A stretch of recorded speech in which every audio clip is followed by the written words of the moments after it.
Hey everybody, David the AI Guide here. Today I decided to do a special emergency live stream for today's video. And this is unannounced, but it's super important. I discovered this on Monday by accident. In my YouTube feed was a post that had just been posted by 60 Minutes here in the US. And 60 Minutes is a magazine show where they interview famous people. The person they interviewed and they posted the video of is Yuval Noah Harari.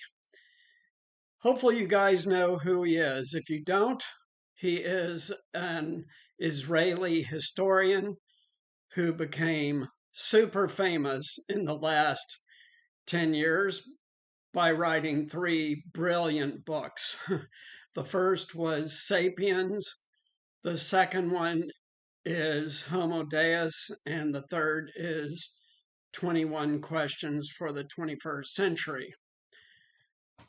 So our specialty here is AI. Why am I talking about this guy? They interviewed him about AI and what he has learned and his perspective on it. And it's shocking, and you got to see this video. So watch this and then watch him in person, because that kind of third-party validation is really good for what we're doing here at the AI Guide. And amazingly, this fits exactly with why I started the AI Guide, because I'm worried about younger people aged 18 to 34 who are either in college or not going to college and just starting their working life, or you finished college and you've started your career, or you're a little bit into your career, but you're not that far into your career. And my personal concern was AI automation is coming. It's going to automate away a lot of jobs. I wanted to first educate you, and then as I went further and further on this topic, I learned and realized that I need to start providing resources. So there's a free resource. Click the link below. You can get it. It's all totally free. It has other free resources that will help you learn more about AI, but also it offers you the chance to be a beta participant in the first course that we're offering. This course is designed to help you find a career that's AI safe. That's what it's about. So not only do I want to give you the information you need to be prepared for a radically different future, but I also want to give you the tools and resources you need to be prepared for that radically different future. And now back to today's topic. So first, Sapiens was about human history and evolution. And then Homo Deus was what will happen with human beings as they continue to advance and evolve over time going forward. Fantastic books.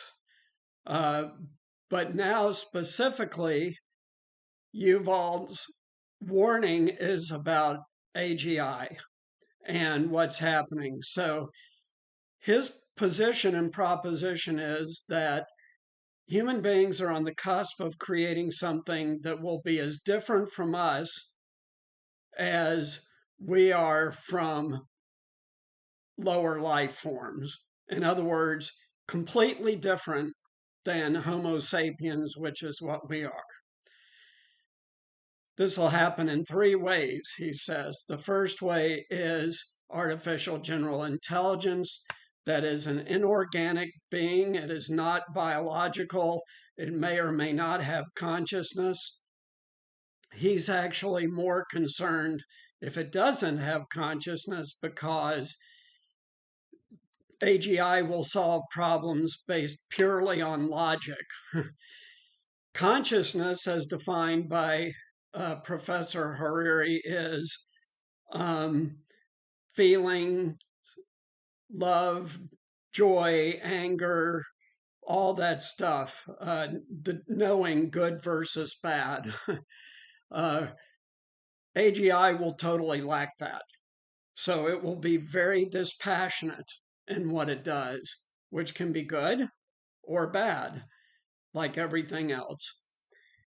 The second thing he said is brain computer interface, right? Because a lot of people are working on this, including Elon Musk. Uh, put an interface in your brain, you're directly connected to computers, you have access to the sum total of human knowledge. You are profoundly different at that point than today's human. Profoundly different. And the third thing he brings up is genetic engineering. So this is something I haven't talked about because it's non-AI, but I follow it very, very closely for a couple of reasons. One is that the breakthrough gene editing tool was invented at the University of California, and I went to one of the UCal schools. So I still get their newsletter. I'm very involved with the University of California system in terms of information and expressing support for the UCal system and stuff like that because I went to school there. But secondly, this breakthrough called CRISPR, which is an acronym, truly is a breakthrough. So before CRISPR, it would take years and years and years to edit a gene. CRISPR allows you to do it almost instantly. So this is like going from human pushed plows to fully automated agriculture in one leap. That's how big the leap was. And this is another converging technology that's exponential now, along with AI, robotics, computer vision slash sensors, and more that we've talked about. But what this tool allows you to do is very, very quickly edit the genes and map and learn the genes of any animal, including humans. Now, in China, they actually genetically engineered a kid to eliminate some disease that they believed it was going to have based on the genetics of the parents. And the scientific community and the world community, there was a complete uproar because there's long been a non-spoken, understood ban on editing the human gene. Why? Because you can create superhumans. You can create humans that are far smarter than today's humans, uh, that can manipulate other people and all kinds of bad stuff. It's bad. It's bad. Professor Harari talks about this specifically in this way. This is an expensive technology, even though it's a breakthrough. Not everyone has access to this. So also, I did a book summary on AI superpowers by Kai-Fu Lee. And one of the things I talked about in that book summary was how he posits that the US and China are going to be the superpowers in AI. And there's two reasons for that. One is the major research centers are in these two countries. Now, that said, there are some other countries that have very strong AI efforts, like Canada and the UK, but still predominantly by far the US and China. But much more importantly is data, because the US has 330 million people who are creating data all day, every day. And the Chinese have 1.3 billion people creating data all day, every day. And data is the new gold and money. Professor Harari says this: whoever owns the data owns the wealth. So this is one thing that he posits is very concerning, because we know, as a result of the pandemic, what I'm about to say is not political, it's a fact. There's numbers all over the place about what I'm about to say. It's a fact. It's not political, because, as you know, we do not get into politics here. But the facts of the pandemic are that the development of the vaccines was in the advanced countries. The distribution of the vaccines was exclusively in the advanced countries until very, very recently. So there was a very, very unequal impact of COVID around the globe. The fatality rates were very high in the industrialized countries, but nothing like other countries like India, where the population is way, way higher, and Africa.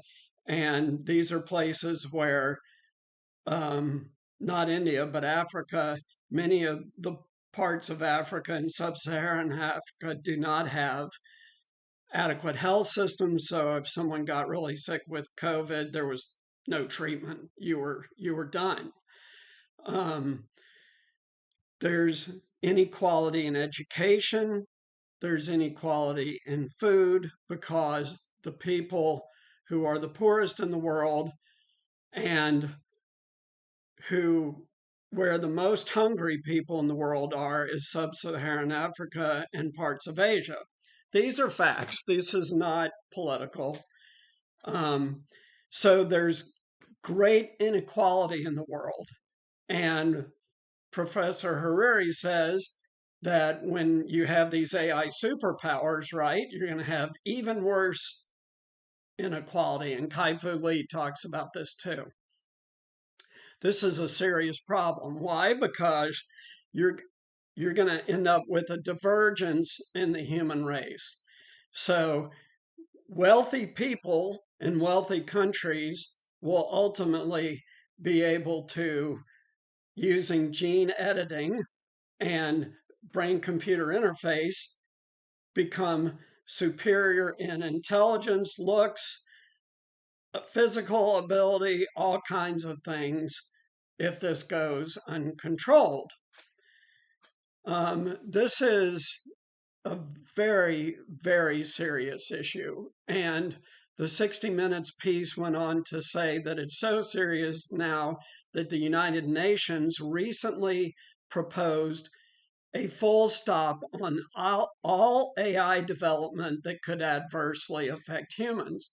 And one of the things we've already talked about here on the AI Guide is the EU is already in the regulatory process to prevent the kinds of things that you see here in the US in an unregulated environment regarding AI, with AI deciding, do you get a loan or not? Do you get admitted to college or not? Do you get a job or not? This is clearly harmful to humans. And these kinds of uses, I've said, Professor Harari says, Kai-Fu Lee says, Elon Musk says, everyone who's plugged in to AI says this has to be stopped and regulated.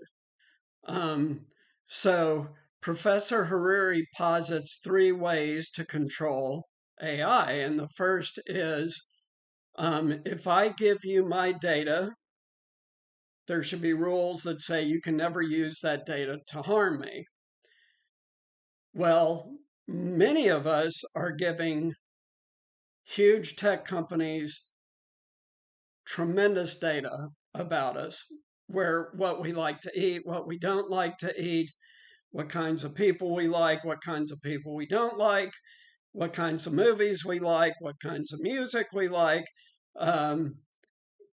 our political views, all kinds of stuff. All of this stuff can be used to manipulate human beings. And so Professor Harari's second control, other than if I give you my data, you can't use it to harm me, is do not allow data concentration in one place, whether it be government or corporation.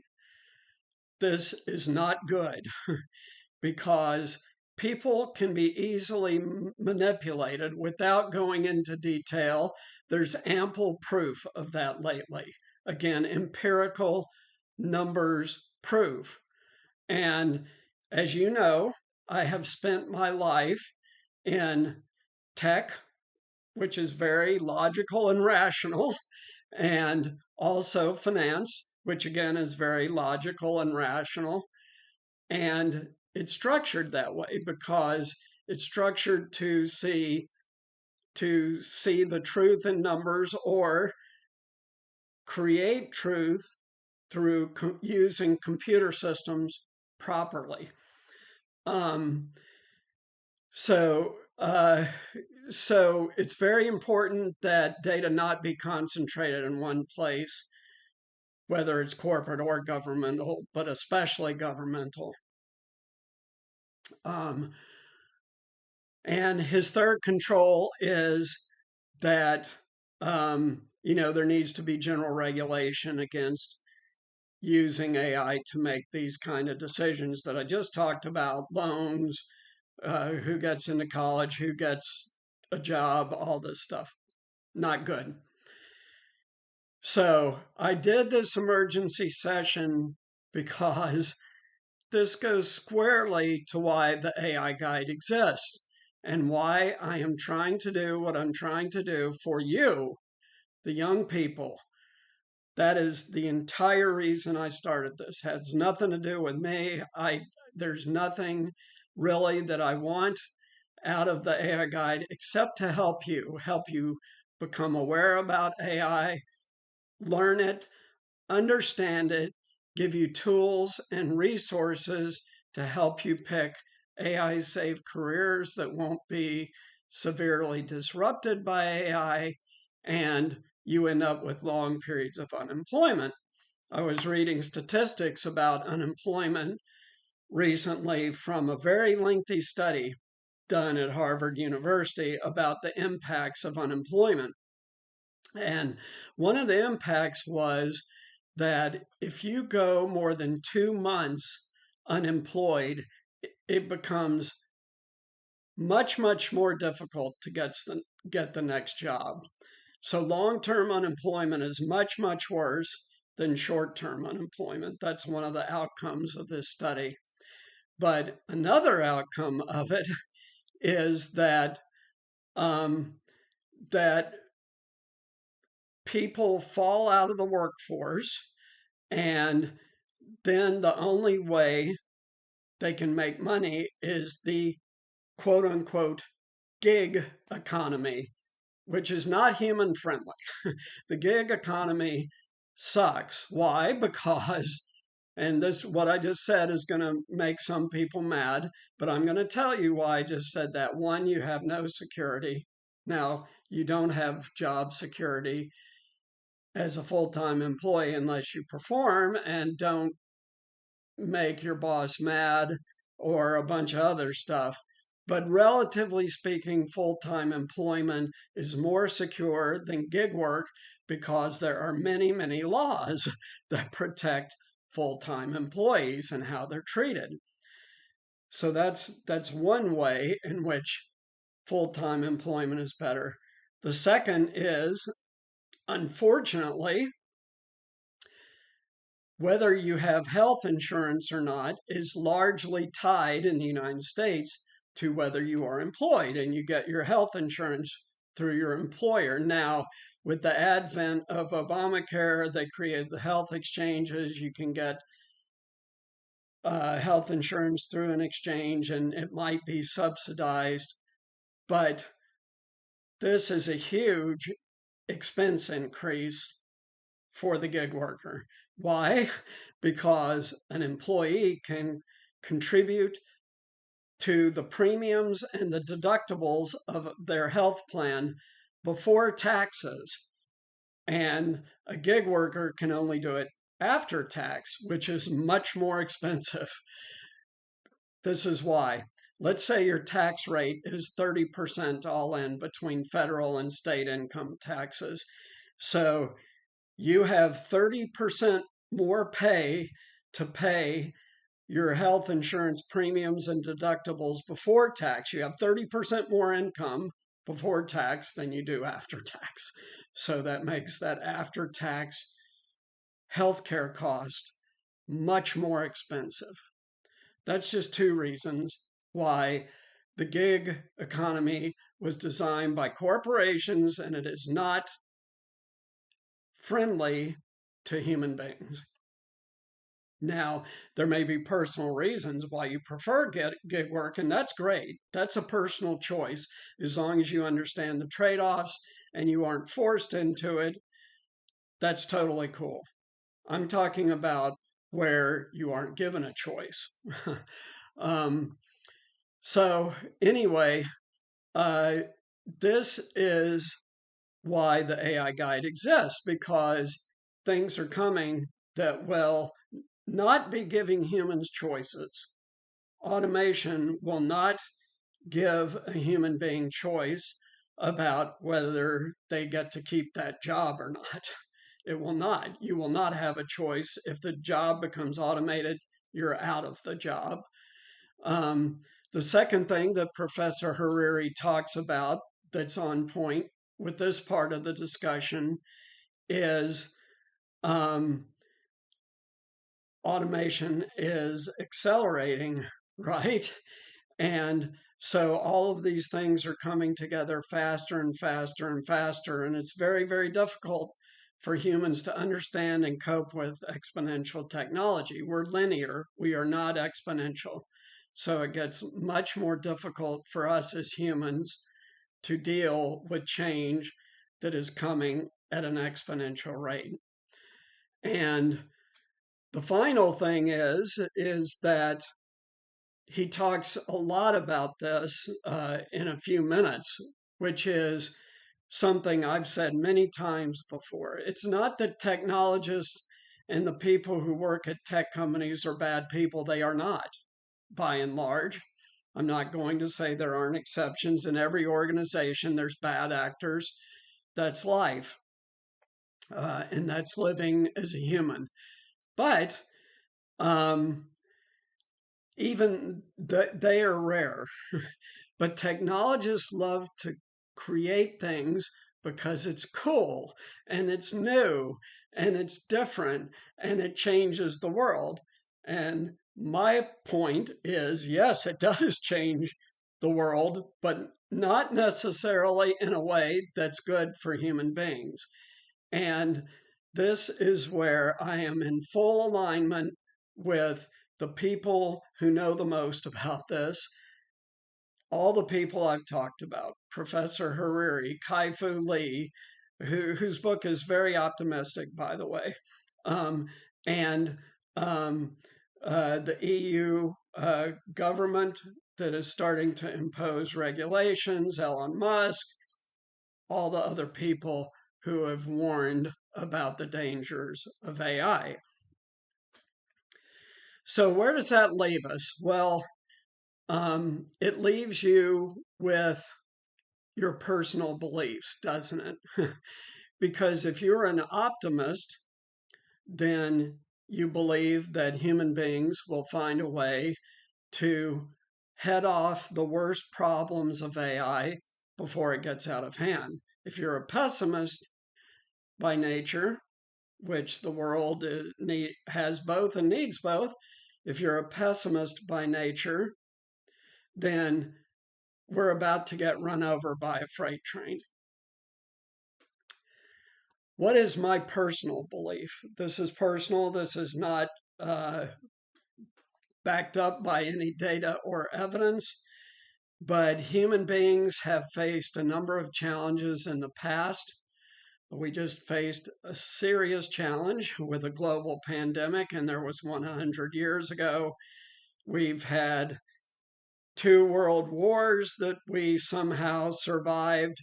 We have had before that centuries of warfare that was almost unceasing. The world is a much, much better place today, generally speaking, than it's ever been. Why? Fewer people are in poverty, more people have education, more people have food, more people can make enough of a living to survive. Um, there is much, much less violence in the world.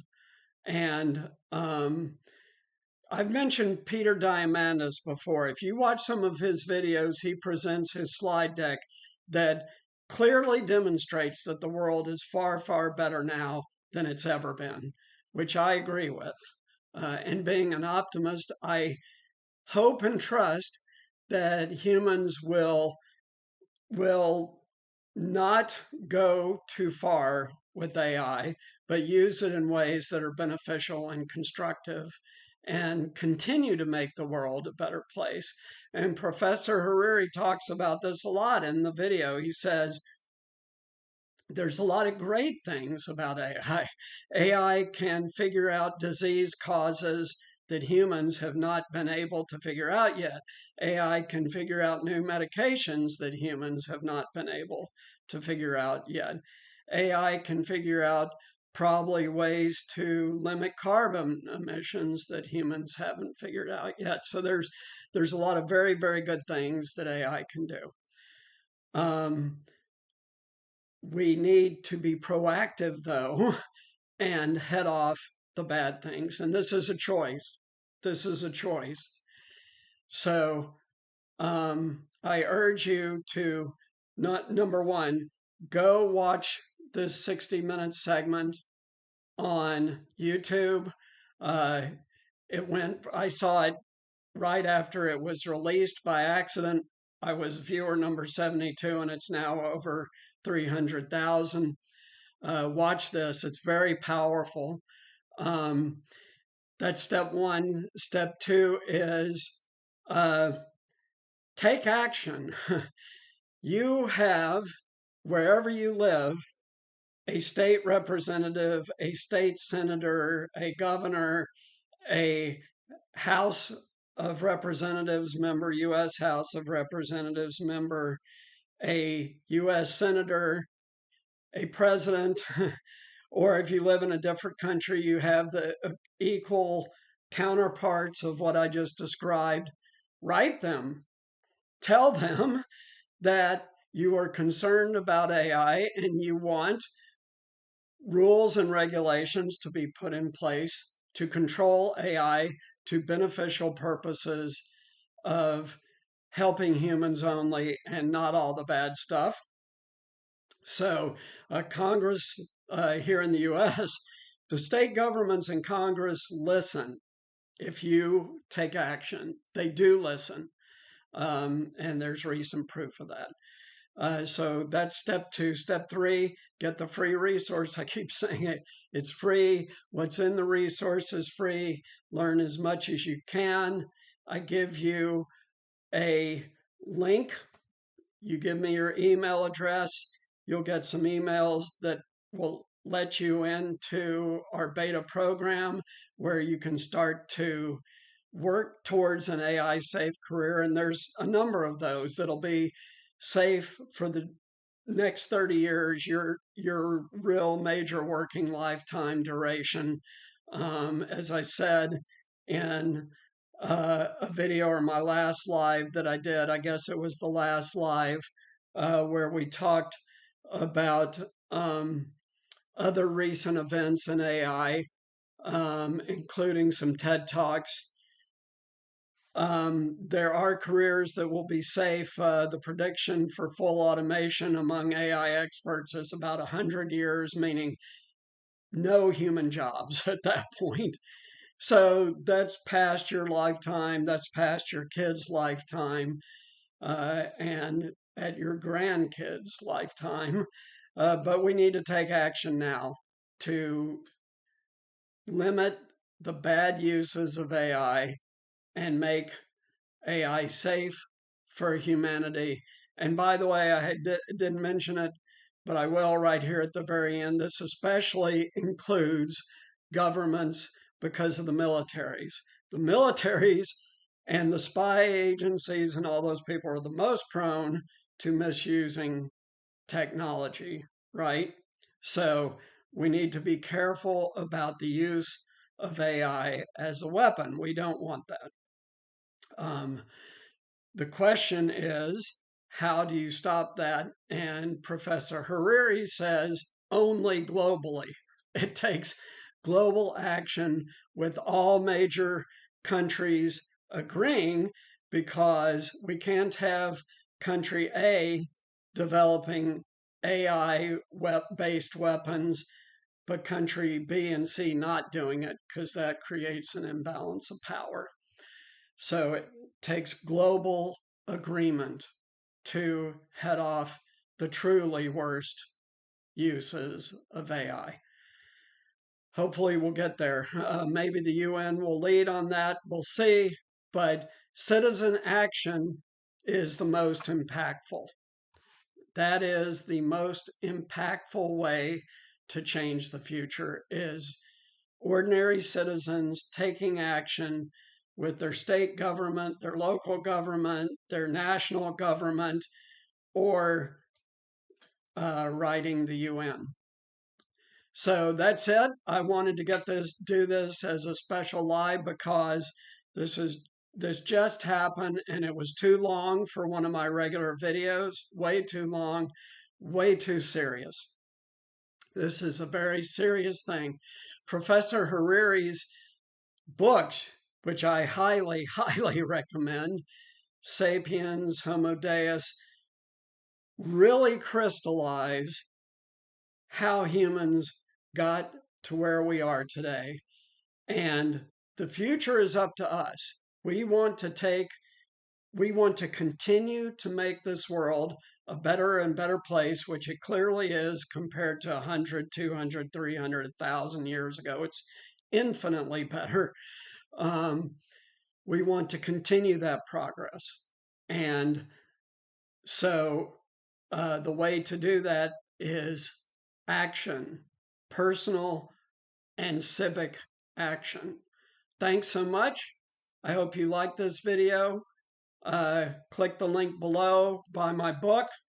Book on Amazon really gives you a great historical short view of the 50 years it took AI to really get traction from the time it was invented, and then to the present, and how AI is already impacting 10 different industries.